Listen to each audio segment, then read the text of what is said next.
हाथी और तोता। एक तोता बहुत लंबे समय से पिंजरे में रह रह कर तंग आ चुकी थी। वह खुला आकाश में उड़ना चाहती थी। बहुत प्रयत्न करके आखिरकार तोता पिंजरे से उड़कर बाहर जंगल में आ पहुंची। तोते को जंगल का वातावरण बहुत पसंद आ गया। हर रोज तरह तरह के मीठे फल खाती थी। पगली जैसी उछलती फिरती जंगल के चारों ओर घूमती थी। अपना जीवन बहुत खुशी खुशी बिताने लगी। एक दिन तोते को एक बड़ा पेड़ के नीचे सोता हुआ एक हाथी दिखाई पड़ी। उसे ऐसे देखते ही तोते को एक नटखट उपाय आया।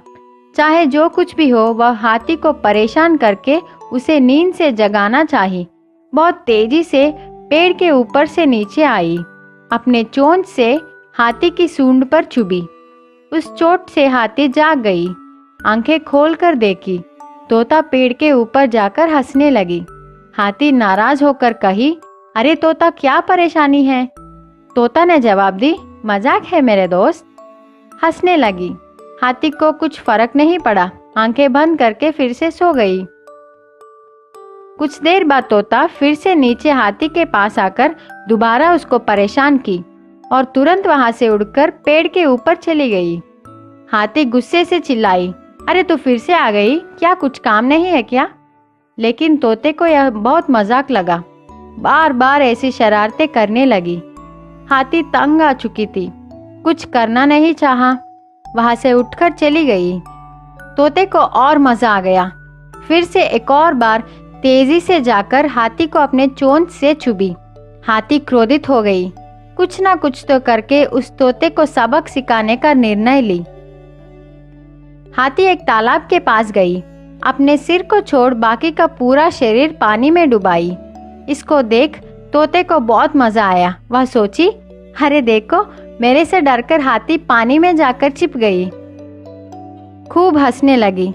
फिर से तोता वहां जाकर हाथी के ऊपर बैठ गई। हाथी को चुबाना चाहिए। हाथी को पता था कि तोता आएगी, इसलिए उसने पहले से ही अपने सूंड में पानी भरकर रखी। तोता चुभने ही वाली थी। इतने में हाथी ने पानी को झटके से तोते पर झोंकी। तोते को बहुत जोर से लगा। तालाब में गिर गई। जान के लिए तड़प रही थे। हाथी को तोते पर दया आकर उसको पानी से बाहर निकालकर जमीन पर फेंक दी। तोते ने हाथी से क्षमा मांगी। उसको बहुत अच्छा सबक मिला। हाथी जोर से हंसकर वहां से चली गई। अब तोते को बड़ों और छोटों के बीच अंतर पता चल गया। सीख, मजाक करने का भी एक हद होती है। उसे जानकर व्यवहार करनी है। दूसरों के द्वारा तुम आदर चाहते हो तो पहले दूसरों का आदर करो।